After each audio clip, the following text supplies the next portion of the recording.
Poslušajte šta kažu ljudi iz Mionice o izborima. Ne gubite nadu. Opštinska izborna komisija opštine Mionica, posmatrač Radmila Grozdanić.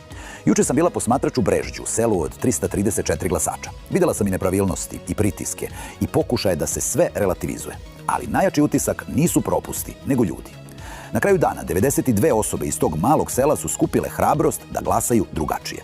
92. U mestu gde se sve zna, gde pritisak nije teorija nego svakodnevica. I kada su se ti glasovi pročitali, videlo se na licima nekih iz biračkog odbora da nisu očekivali da će toliko glasača glasati za listu broj 4. Došlo mi je da ih sve nađem, da im stegnem ruku i da im kažem koliki su heroji. Nije isto glasati za studente u velikom gradu i na selu. Verujte da nije isto. Zato nemojte sa tim da ne vredi, sve je isto, ništa se ne menja. Nemojte zbog tih ljudi. Nemojte da njihov glas bude uzaludan, jer nije, jer vredi, i tekako vredi. Ne dajmo da nas ubede da je sve uzalud. Brežđe je pokazalo da se Srbija menja, tiho, hrabro i iznutra. Pobeda se osvaja bitku po bitku, glas po glas. I to je tek početak.